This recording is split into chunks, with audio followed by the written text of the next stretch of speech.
Jason Chandler sat on the couch, fixated on his phone, until Karen, his wife of nearly 10 years, called with unsettling news.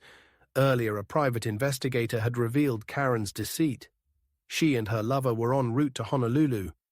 Contrary to her claims, Jason pondered his naivety, having devoted a decade to their relationship.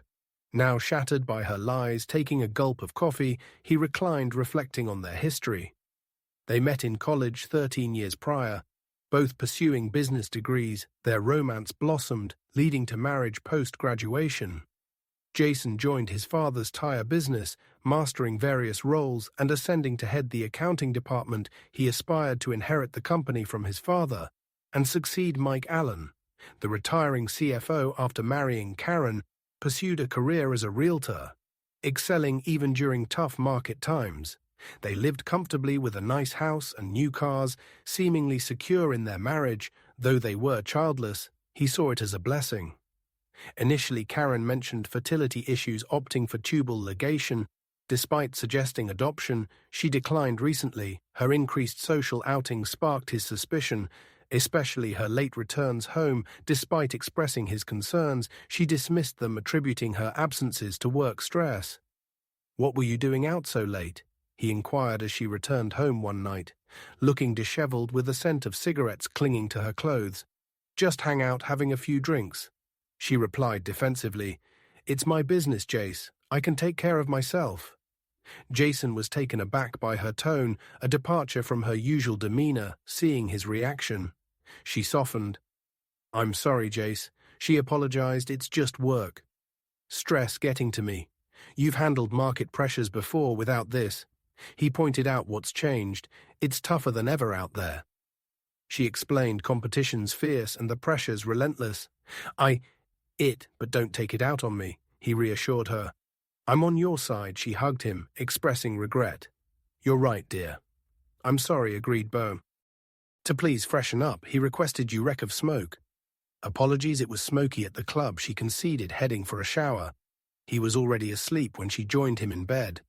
Over time, their closeness dwindled from several times a week to barely once a fortnight. Her interest in his life waned, and he noticed her blatant lies, like the she claimed to be at the office when she wasn't. He refrained from confronting her, sensing her potential explosive reaction. He pondered how many more lies she might have told lying awake beside her. He gazed at her, his worry evident. "What's on your mind, Jace?" she inquired. "I'm worried," he admitted, "about what she probed us." He confessed, "It feels like we're growing apart." "Do you still love me?" "Of course, sweetheart," she reassured, embracing him. "You know that, right?" I honestly don't know." He confessed, "It's been a while since you said it, and our closeness has dwindled. You're out more than you're home." "I'm sorry," she apologized. "Work has been overwhelming. I do love you. Please trust me. Can you show me more?" he requested. "Of course, baby," she affirmed, kissing him. They made love that night, soothing Jason's worries temporarily, but concerns lingered. A month passed, and the cycle repeated. Jason began to suspect something deeper. One day his friend Ron asked to meet urgently. "Sure, let him grab a beer." Jason agreed. "I can't explain over the phone." Ron insisted. They met at the bar, and Ron dropped a bombshell. "I saw your wife today," Ron disclosed. "Yeah, she's in real estate, showing houses." Jason shrugged. "I'm certain," Ron affirmed, "but I never knew real estate involves such closeness." "Seriously," Jason exclaimed. "You must be kidding." "I wish I were." Ron sighed. "I saw Karen with another man holding hands and kissing. It wasn't innocent." "That can't be right," Jason protested. "Are you sure it was Karen?" Ron showed him a photo confirming his suspicions. "Damn," Jason muttered, asking for a copy of the picture. "Sure thing," Ron agreed, sending it over. "What your plan? I'm at a loss." Jason admitted, "This blindsided me. My friend." "S.A. pie," Ron offered. "Want me to connect you? Please do." Jason requested. "I need answers after parting ways." Jason found Karen at home. "You're back early," he remarked, surprised just in time. She smiled. "Where were you having a drink with Ron?" He explained everything. "Okay with your friend?" "Not really." Jason shared. "His wife's been unfaithful." "Oh," Karen feigned innocence. "Yeah," Jason replied. "It's a nightmare. I'm glad we don't have Karen's reaction." Didn't escape Jason's notice. It would crush me if you ever betrayed me, he remarked, observing her subtle flinch. I'd never betray you, she assured, embracing him. I love you too much, glad to hear it, he replied, kissing her. What brings you home early? Our company's convention starts this weekend, she explained. I wanted to pack early and spend time with you before we're apart. Where's it held? He inquired. Las Vegas, at the Westgate Resort Hotel. She answered, We leave Friday after lunch. Another award this year. He asked, aware of her past achievements. I suppose, she replied. They kissed again, and he suggested celebrating their anniversary in Vegas. She declined, citing work commitments, disheartened. He agreed to celebrate later the next day. He contacted Ron for a pie recommendation before lunch. He met with the investigator. Good morning, Mr. Chandler. The investigator greeted him in his cluttered office. Glad to meet you.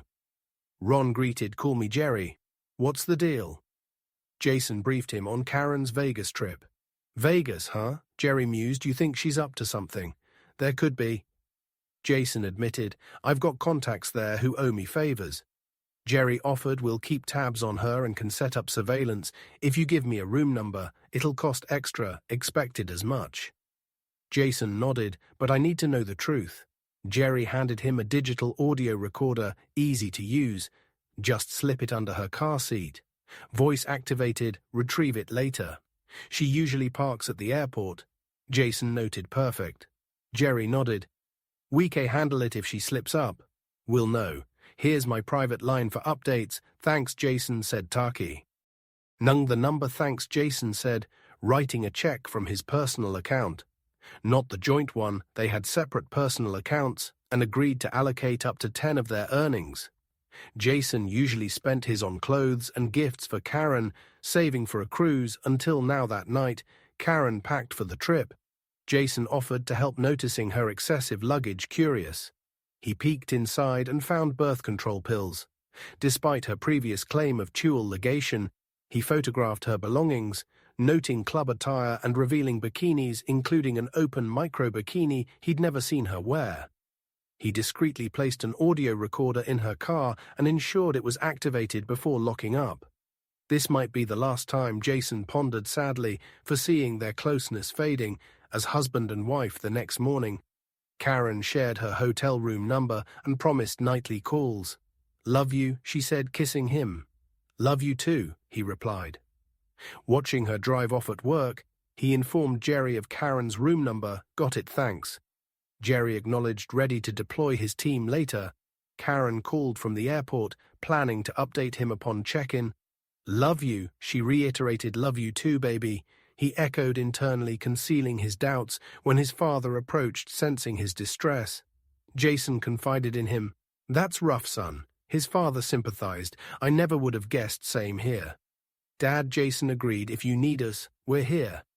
His father offer. Thanks, Dad. Jason appreciated leaving work early. He found Karen's car at the airport, retrieving the audio recorder. Despite the tidy car, doubt lingered on the drive home. Karen called. Hey, just got here, she informed him. Thanks for telling me, he acknowledged, just settling in. She continued, I'll call you tonight. Love you too.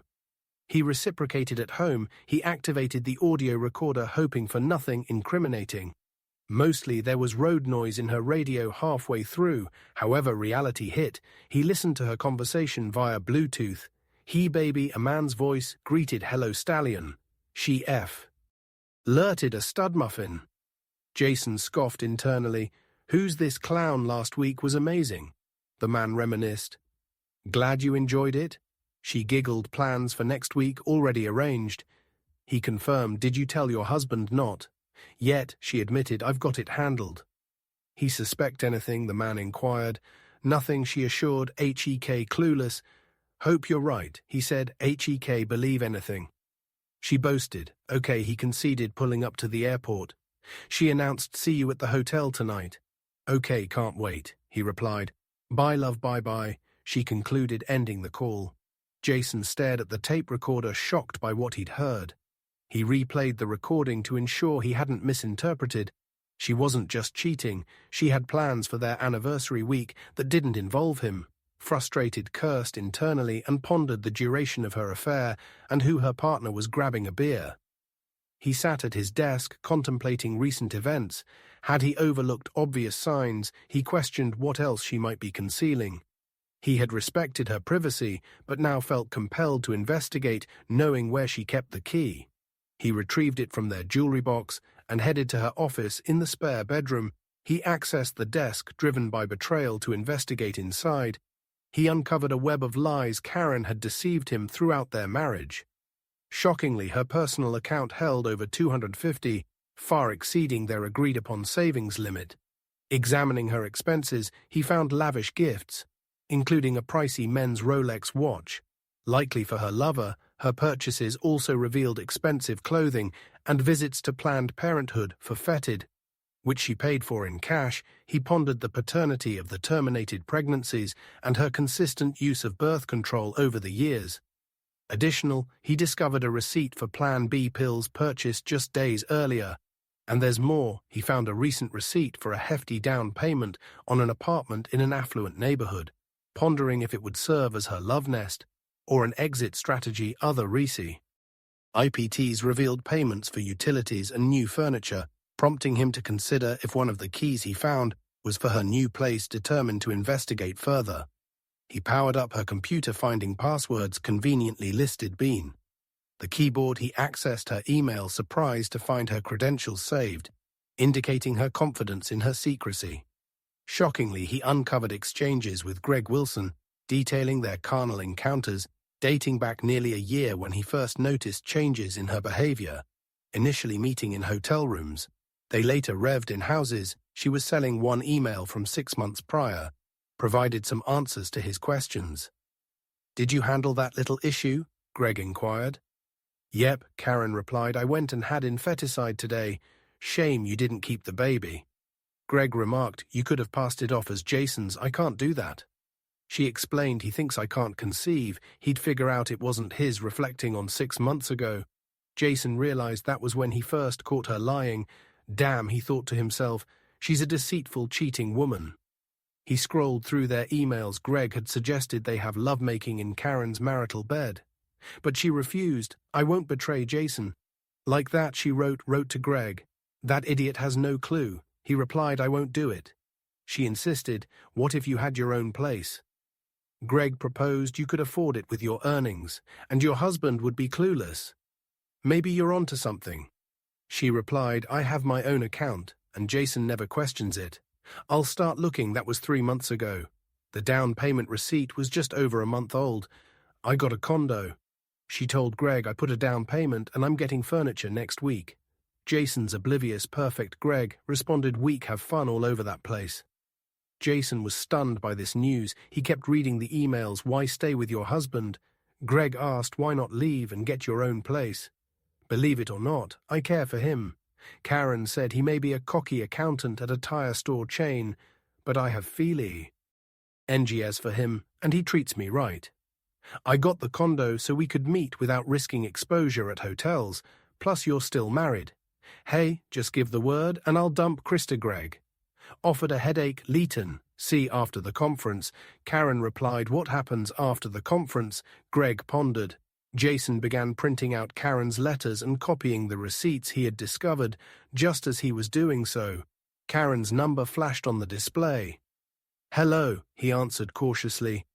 "It's me, baby." Karen greeted. "Are you okay? You sound off. Got a pounding headache." He lied, not wanting to tip her off. "Just settling in for the night," she informed. "Take something for that headache and rest." "Love you and miss you," she added.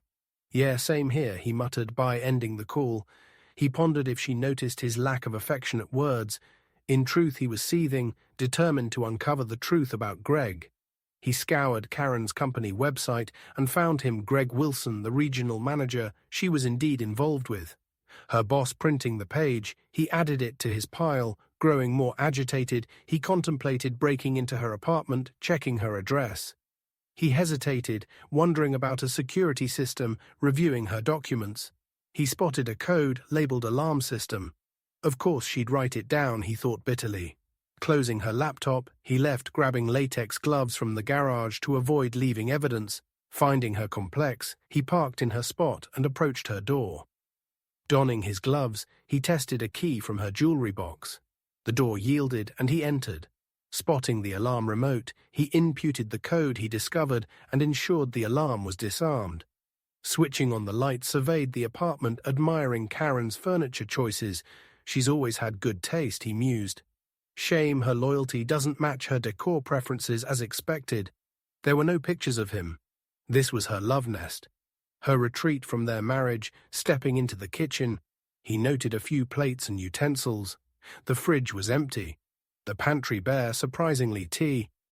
His house was fully furnished, adorned with flower portraits, and boasted a large flat-screen TV. Entering the bedroom, he found it likewise furnished with lace curtains cascading elegantly over the windows just above the electric heater. An apparent fire hazard. Opening drawers, he discovered unfamiliar underwear and suspected Greg's presence from men's undergarments. Taking out his phone, he snapped photos in the nightstand drawer. A card from Greg confirmed his suspicions. "Thanks for the watch," it read, "looking forward to your housewarming, love." Greg anger surged. He imagined confronting Greg. More clothing, both male and female, filled the dressing room in the master bathroom. He noticed 2 toothbrushes by the sink and his and hers towels next to the shower. He grabbed his phone, snapping a few more photos in the second bedroom. A small desk and chair were the only furnishings. A network cable lay on the desk, likely for her laptop, amid the letters addressed to her, all from utility companies. He ensured her name and address were visible in the pictures. Lace curtains like those in the bedroom covered the windows here, also draping over the electric heater. He noted several potential fire hazards, including the absence of smoke detectors in the bedrooms and the aged one in the kitchen. He wondered if it even had a battery, confirming everything was as he found it. He switched off the lights, activated the security system, and departed, double-checking the locked door, returning to his car. He pondered his next steps. Divorce was inevitable. He couldn't trust her again. Even if she severed ties with her lover and relinquished the apartment, aware men often fare poorly in such situations, he hoped her higher income would spare him alimony. Consulting a lawyer seemed wise before proceeding. He also hoped her sole ownership of the apartment meant he wouldn't have to surrender their home or divide its sale proceeds. He felt she had abandoned him by purchasing the apartment secretly with no children custody. And support were non-issues, but he wanted retribution for their betrayal. Violence was out of the question. He had no desire for jail time. Returning home, he searched the phone book and aided an ad for Gregory Wilson. Hoping it was the same Greg Wilson, he dialed the number. "Wilson residence," a woman's voice answered. "Is this Mrs. Wilson?" he inquired. "Yes, it is," she confirmed. "Who am I speaking to?" "Jason Chandler," he introduced himself. "Your husband is the regional manager for Acme Real Estate," he verified. "Yes, he is," she replied, "but he was away at a conference this weekend and will be visiting other offices next week. You'll need to call the regional office and leave a message for him. There, actually." "Mrs. Wilson, it's you. I'd like to speak with Jason." Redirected. "Oh," she responded. "Yes, ma'am." Jason continued, "I hate to break this to you, but my wife is having an affair with your husband." "Are you certain?" she inquired. "Absolutely," Jason asserted, "and I can provide evidence." "Do you have solid proof?" she pressed. "I can even show you where they meet up if you'd like." Jason offered. He heard her sigh through the phone. "Would tomorrow work for you?" she proposed. "Certainly," Jason agreed. "What time suits you best?" "Around 1 in the afternoon." She suggested providing her with Ken's apartment address and directions. Jason concluded, "I'll see you then." Before ending the call, grinning, he approached his desk and began drafting a to-list. First on the agenda, chang the door locks, ensuring it was done before meeting Greg's wife at Karen's place. The temptation to drown his sorrows in booze crossed his mind, but he dismissed it, opting instead for a cold pizza slice. He mulled over his options. Satisfied, he ascended the stairs and retired for the night. Early the next day, he visited the hardware store, purchasing supplies to replace the locks and crafting an extra key for the apartment. By noon, all locks were switched after showering. He grabbed his audio recorder and the printed emails from Karen's account, then headed to her apartment to rendezvous with Greg's wife. Spotting Karen's car, He approached a Toyota Corolla nearby, where an attractive dark-haired woman sat knocking on her window. He inquired, "Are you Christy Wilson?" She confirmed her identity, and he opened the door for her. "Call me Jason Chandler," he said, gesturing for her to don latex gloves. He offered Leighton head in. "I'll show you their hideaway using the spare key."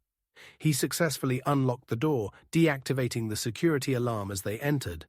Jason guided her into the bedroom, opening drawers and revealing Greg's clothes in the closet. "Oh my God," she exclaimed, "I've been searching for these for weeks. I wondered where his clothes were disappearing." "Has your husband been sporting a Rolex watch lately?" Jason inquired. She affirmed, mentioning it was a gift from management. Shaking his head, Jason retrieved a card from Karen's nightstand, displaying it to her. Reading the note, she burst into tears. "Is that his handwriting?" Jason questioned. "Yes," she sobbed. "But wait, there's more," he added, presenting the emails and activating the audio recorder tearfully. She read the emails before listening to the Friday recording. "I'm sorry," Jason said, embracing her and restraining his own emotions. "It's not your fault," she assured. "I've suspected something, but lacked proof." Composing herself, she faced him. "So what's the plan?" she inquired. "I'm filing for divorce," he declared, "and I'll kick him out as soon as I lay eyes on him." She vowed. Suddenly, she brightened.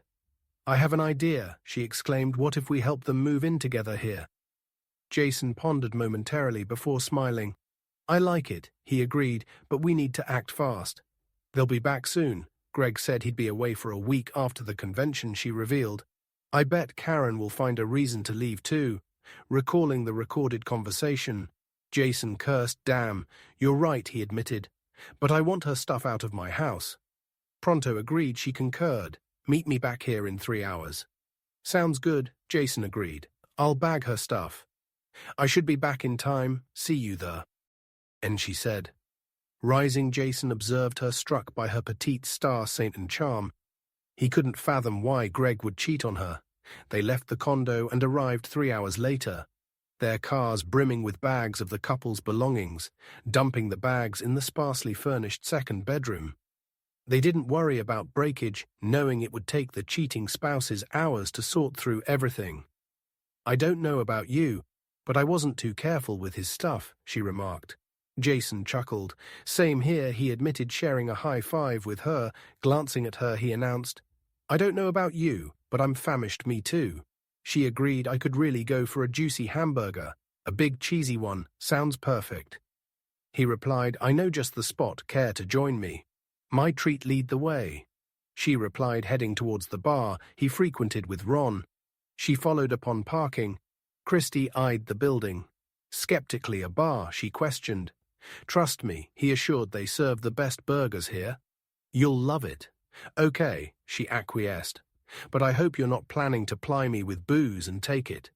Vantage, chuckling, he reassured her, "As tempting as that sounds, I wouldn't do that," he quipped.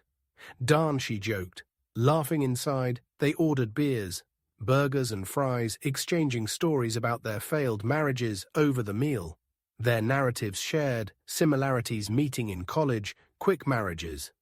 But diverging desires regarding children. He inquired if she was a CPA, to which she replied negatively, expressing hopes of pursuing it someday. Jason shared his professional background, mentioning opportunities in his field. "Maybe we can help each other out. If you give me your resume," he suggested. "I can certainly do that, Mr. Chandler," she responded, taking a bite of her burger. His cell phone interrupted the moment, with Karen's caller ID flashing, answering in a neutral tone. He greeted. "Hello." Karen's voice, slurred from booze, came through. "Hey baby," she chirped. "What are you up to, just grabbing a burger at the bar?" He replied, "What's going on with you?" "Guy." What she blurted out. "I won the Best Salesman award," she announced before he could respond. "Congratulations," he said flatly. "Yes, and they want me to stay in Vegas next week to work with their agents." She continued fabricating. He already knew it was a lie. "That's great news," he fed enthusiasm. "What about our anniversary this Wednesday?" he reminded her. "I know, and I'm sorry," she apologized. "Maybe we can celebrate next weekend." "No worries," he assured. "I understand your work is important. I wouldn't want you to miss a big opportunity." "What's that supposed to mean?" She queried. "Nothing." He brushed it off. "Just that." Our 10-year anniversary only happens once, but I know your job matters to you. Don't stress about it. Yes, work matters, but I thought you'd be happy for me. She said I am, he insisted. Go work with your agents. I'll be fine, I love you. She affirmed, good. He replied, me too, by ending the call. He turned to Christy. That's that, he informed her. She shook her head sympathetically. She picked Greg over your anniversary, she remarked, placing a comforting hand on his. He fought back tears. A man he barely knew showed more concern than his own wife. What a disappointment. I'm sorry, she offered thanks. He managed attempting a smile. He retrieved Jerry's card and dialed his private number. Jerry, he greeted when the older man picked up Jason Chandler. Here, just spoke to Karen, and she claims she'll be in Vegas for another week, and you don't buy it. Jerry inquired. Not for a second. Jason confirmed, I was just working on your report, but I'll have my guys surveil them and see what unfolds. Jerry continued. We can proceed. The conference wrapped up a couple of hours ago, and they're apparently enjoying themselves. Most attendees will be heading home tomorrow. Oh, and your wife and her lover spent last night together. I've got footage you might want to see. I'll email it to you, included in my report. That'd be great, Jerry. Jason acknowledged thanks. Ending the call, he turned to Chrissy. Tomorrow, we'll get to the bottom of this, he stated. My pie caught those two lovebirds spending the night together. He's sending over some video footage. Would you care to watch it with me? Not particularly, she admitted, but I feel like I should. Understandingly, he nodded. Well, let's head to my place, he suggested, rising. After settling the bill at the bar, they departed for his house once there and settled in his office. The video arrived in his email. Would you like a drink before we start? He offered. Sure, she accepted cola. If you have it, I'll grab 2 colas. He agreed, heading to the kitchen, returning with cold sodas. He initiated the video, and they observed Karen and Greg engaging in various carnal acts. Both Christy and Jason struggled to contain their emotions as they witnessed their spouses enjoying each other's company. The ensuing pillow talk was even more heartbreaking. What do you reckon our spouses are up to right now?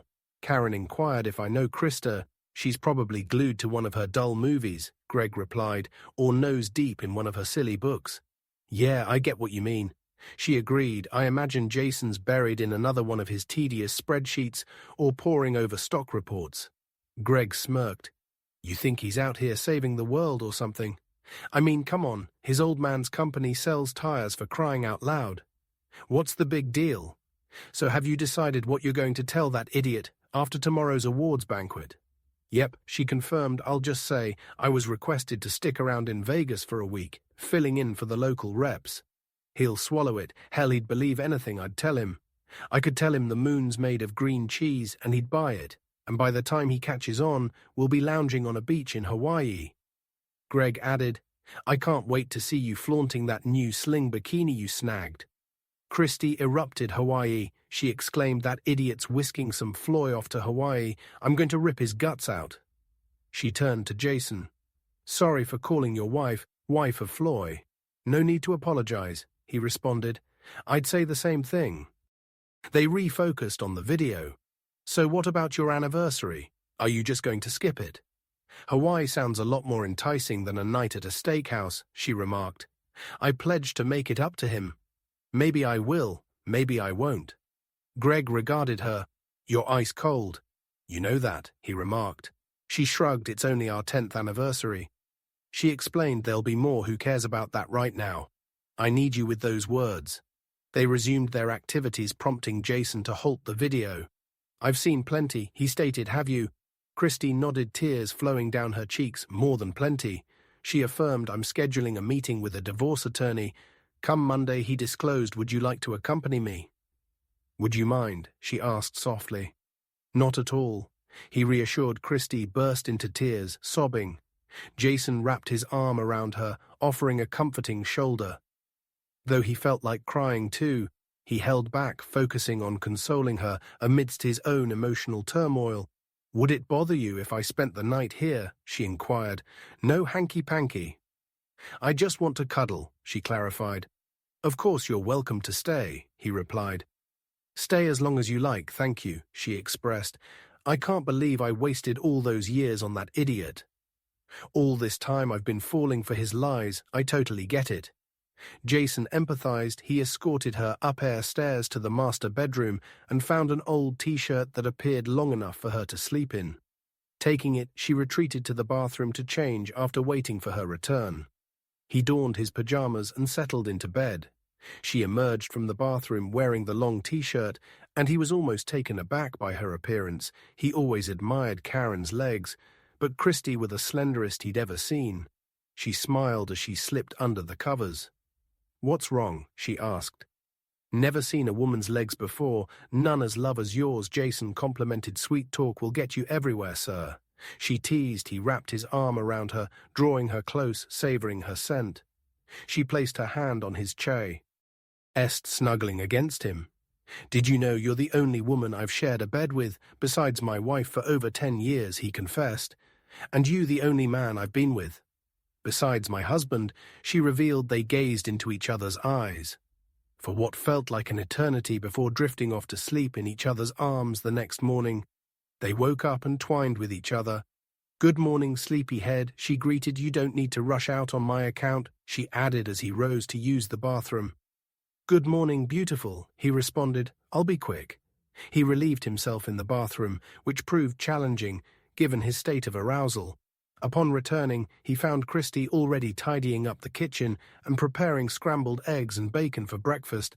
Glancing at the clock, he noted it was 8:30 a.m. His gaze returned to Christ, enjoying the sight of her cooking in his old t-shirt, momentarily reminiscing about the times Karen used to make breakfast for them. "Wow, that smells amazing," he remarked. "I hope you don't mind me taking over your kitchen." She said not at all. He assured her, "I can't recall the last time someone made me breakfast. Karen never cooked for you." She inquired. She used to, he acknowledged. But she stopped a while back, claimed it took too much time and she needed to prepare for her clients. "Damn," Christy muttered. "Exactly." He concurred. The aroma of bacon filled the air as she placed a generous plate in front of him. He devoured the meal hungrily as if he hadn't eaten in weeks. "Wow, that was amazing. Do you cook like this every morning?" "Whenever I can," she replied. His phone interrupted, displaying Jerry's name and number. "Hey, Jerry," he greeted. "Working Sundays?" Now Jerry chuckled. "More often than I'd like." He admitted. "I wanted to update you. Your wife and her lover boarded their flight from Las Vegas just before 6 this morning. They had a layover in Los Angeles for about 40 minutes, and the plane departed an hour ago. They'll touch down in Honolulu in approximately 5 hours. I've got the flight details if you need them." "Got it." Jason confirmed. "They're on American Airlines Flight 31. Jerry added, "I've got a contact in Honolulu, ready to track them once they land." "Thanks, Jerry," Jason said, jotting down the information. After ending the call, he turned to Chrissy. "Well," he began, "here's the update. They're en route to Hawaii." As the plane ascended, Karen settled into her seat. Glancing out the window, she watched as they flew over the Pacific Ocean. "This is it," she mused to herself. Glancing to her left, she noticed Greg already asleep in the neighboring seat. She closed her eyes, briefly reflecting on the past decade. Brief pangs of guilt swept over her for betraying her trusting husband. Somewhere deep down, she acknowledged this as just another in a series of poor choices, yet she justified it to herself. She hoped it would all resolve without Jason ever finding out. Perhaps their marriage would continue, and they would grow old together, eventually retiring peacefully. Her initial misstep was disclosing to Jason that she couldn't conceive. In reality, she was capable, but she harbored no desire for a family. Motherhood might allure some, but not her. Thus she informed Jason of purported medical hurdles necessitating tubal ligation. He accepted, eventually consenting. However, complications with the IUD arose, compelling her to discontinue its use due to pelvic discomfort and headaches. She resorted to conventional birth control pills, supplementing with the calendar rhythm method to avoid physical engagement during peak fertility. Though mostly effective, she found herself pregnant twice. The first instance occurred with her husband fearing his response, which would unveil her initial deceit, and her reluctance for parenthood. She completely underwent infanticide financing, Luckily, they had established separate accounts alongside a joint one. Initially, they agreed on her contributing 10 of her earnings to the joint account. But she manipulated the arrangement. She could have funded the feticide independently, keeping Jason unaware. The second pregnancy arose with Greg. Approximately 6 months prior, she divulged the situation to her paramour and opted for another feticide covering the cost from her personal account, hoping Jason would remain oblivious. Then came her extramarital affairs. Throughout the initial 7 years of marriage, she remained loyal to her husband. However, everything shifted one day when she encountered a client strikingly handsome and affluent. In a fleeting moment, she made a decision she never regretted. They engaged in intense, passionate closeness within the confines of a lavish house she was showcasing, and he exhibited gratitude by purchasing the property. Outright, such encounters were infrequent, maybe occurring 10 times over the subsequent year and a half later. She discovered others engaged in similar behaviors. Though she experienced fleeting guilt, she reasoned, what the heck if other women could indulge without consequence?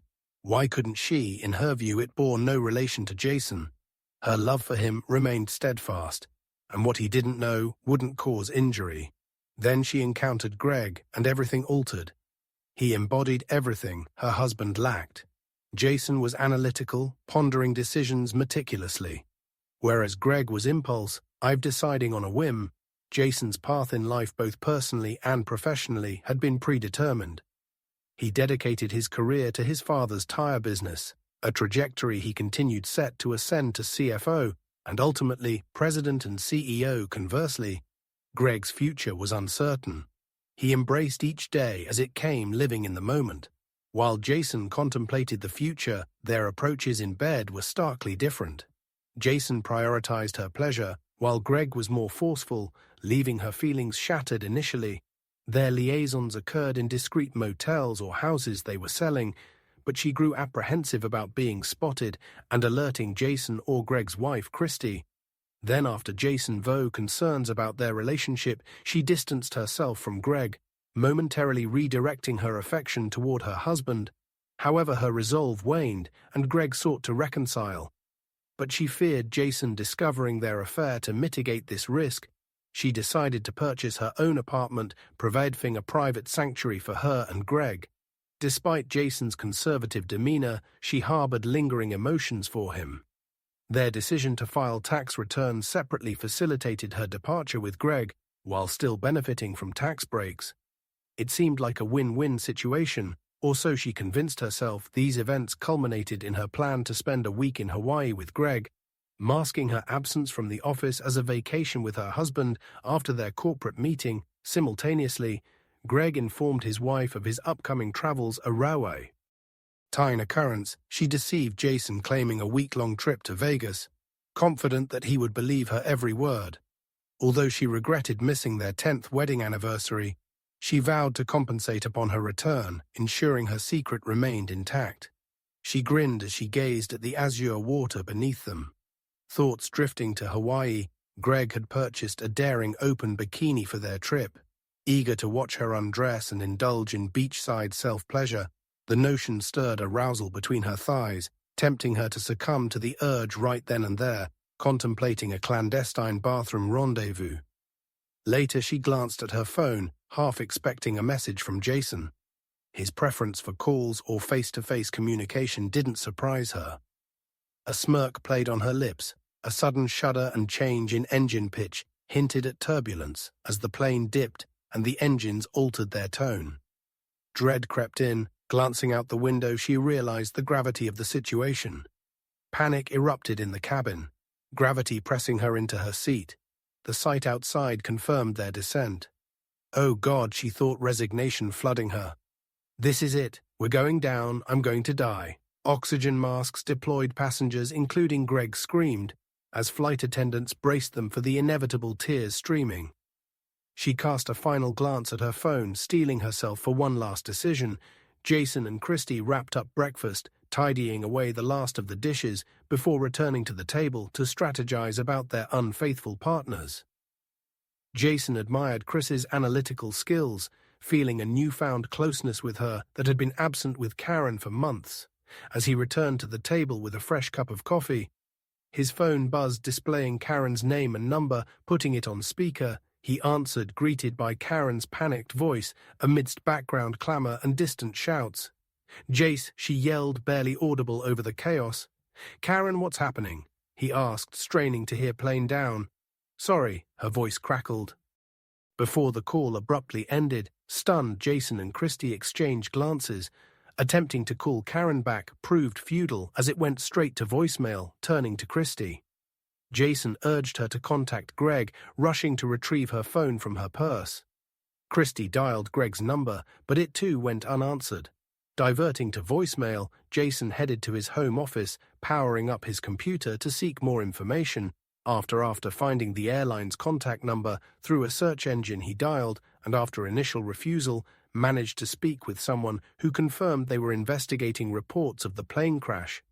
Leaving his and Christie's contact details along with Karen and Greg's, he was assured they would be notified of any updates with nothing further to find online.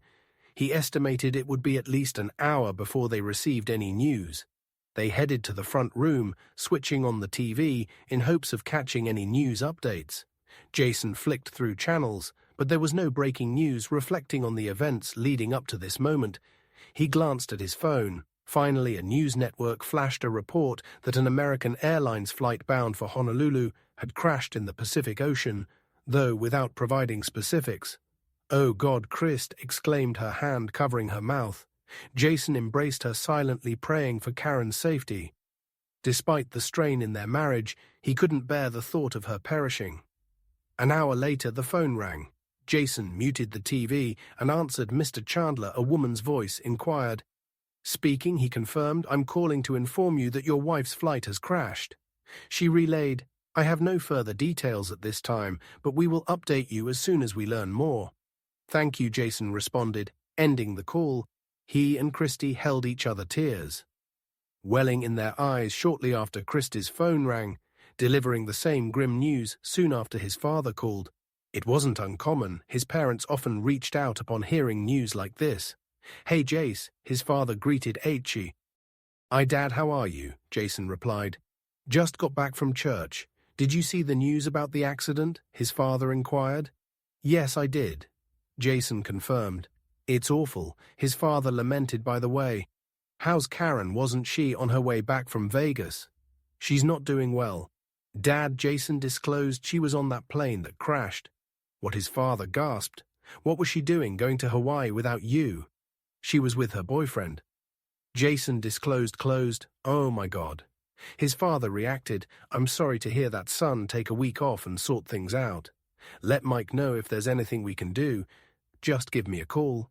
"Okay, thanks, Dad," Jason expressed gratefully. He wrapped up the call, his mind swirling with a mix of emotions. On one hand, he felt a deep sorrow knowing Karen was likely gone, yet anger simmered within him for her betrayal as well as at himself, for not standing up to her. Strangely, the absence of divorce didn't disturb him. However, the realization of shouldering Karen's final expenses, including the apartment, jolted him. "Damn," he muttered. He glanced at Christy, pondering how she'd cope. What steps would she take? An idea struck him, prompting him to approach her. "Krista," he began, "why not sell your apartment and move in here with me?" She met his gaze, tears brimming in her eyes. "Are you serious?"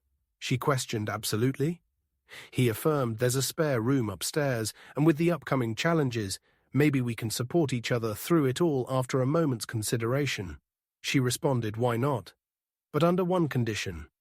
"What's that?" he inquired. "That I share your bed," she stated. "Really?" Jason's thoughts raced, realizing things were moving quicker than anticipated. Dismissing doubts, he resolved to seize the moment. "Sure," he agreed. "It's been ages since I felt genuinely comfortable with my husband. Last night was the first time in years I felt fulfilled. Is that all right?" "More than all right," he assured her. Then it settled. She confirmed, "I'll grab my belongings from home and be back tonight." Jason nodded.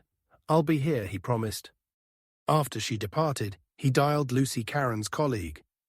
"Hello," she greeted Lucy. "It's Jason Chandler." He identified himself. "Oh, hi, Jason," she responded. "How is Hawaii?" "I'm not sure," he admitted. I hear it's lovely this time of year. Why? Lucy's tone shifted. Karen mentioned you two were heading there after the company meeting. I assumed you were en route, actually. Jason clarified. Karen went. But not with me. She went with Greg. What? Lucy exclaimed. Taking aback, that's right. Jason affirmed. However, neither of them made it. The plane they were on crashed in the Pacific Ocean today. You might have seen it in the news. Oh no. Lucy gasped. Do you know if she survived? I doubt any of them did. Jason responded solemnly. I'm deeply sorry. Lucy offered sympathies. Please accept my condolences. Also, the company has life insurance for all employees. I'll handle the paperwork, but I'll need details from the airline. Can you provide them? Yes, I'll gather what I can. Jason promised. But I have a question for you. What's that? Lucy inquired. Were you aware of Karen's affair with Greg? Jason queried. I had my suspicions. There were whispers, but nothing concrete. Lucy admitted. We tend not to gossip about personal matters in the office. I understand, Jason acknowledged. Well, that's all for now. I'll be in touch. Thank you, Lucy responded, and again my condolences. That evening, while watching television with Krista, a news report about the crash aired. It stated that the plane's final moments were captured by a crew member aboard a cargo airliner, only a couple of miles from the crash site. The TV station aired an amateur video showing the plane rapidly descending. Nose first, the plane appeared to disintegrate upon impact. With the water, the report conveyed, the cargo ship altered its course in the search for survivors, while they retrieved several bodies from the water. Unfortunately, there were no survivors. Additionally, they recovered a significant amount of luggage, which included belongings belonging to Karen and Greg. However, their bodies were not among those recovered. In the following months, Jason and Christy experienced a whirlwind of activity. Krista moved in with Jason and sold her own house. Jason had to handle Karen's apartment, which held nothing of value to him. Consequently, he donated everything to Goodwill, which gladly accepted it. Later, he sold the apartment, recouping Karen's original investment. Both Jason and Krista received a $500,000 insurance payout from Acme Real Estate for the loss of their spouses. They promptly began erasing any remnants of Karen from their lives. They discarded photos, stowed away knickknacks, and replaced furniture. Especially the Bed family members took what they wanted, and the rest, including 2 cars, was either sold, donated, or scrapped. Jason also navigated the complexities of closing Karen's bank accounts after months of paperwork. Jason received a check for approximately $250,000. Lawyers approached Jason and Christy, seeking to profit from the accident. Further investigation revealed that the crew misinterpreted onboard computer warnings and made incorrect decisions. The plane descended at a rate of about 12,000 ft per minute, crashing into the water at roughly 135 mph, a journey lasting just over 3 minutes. Jason imagined Karen's last moments, some spent on the phone with him, as harrowing. He believed her final act was one of regret, realizing she was hurtling towards her demise with no chance of escape. Nevertheless, Jason deemed it too little too late. Fortunately, the airline reached a settlement with all affected families, compensating each passenger with just over $175,000. Jason and Chris received a total of over $1.6 million after accounting for taxes. They still had a substantial sum, since neither Karen's nor Gree's remains were recovered. No funeral took place. However, Jason and Christy organized memorial services, mainly for their families. They didn't shed tears for their deceased spouses. 3 months into her tenure, Krista left her job to move in permanently with Jason. By then they were deeply in love. One evening, while dining at a local Texas roadhouse, Jason proposed to Krista on one knee. She joyfully accepted, eliciting applause from nearby patrons. "It's high time you made an honest woman out of me," she whispered to him. "Why?" he asked. "Because you're going to be a father," she revealed, overwhelmed with joy. Jason showered her with kisses. "I love you more than anything," he expressed, "and I love you even more." She reciprocated just one request. "What is it?" he inquired. "Please don't ask me to fly anywhere," she pleaded, laughing. Jason embraced her tightly. "Don't worry, my dear," he assured her.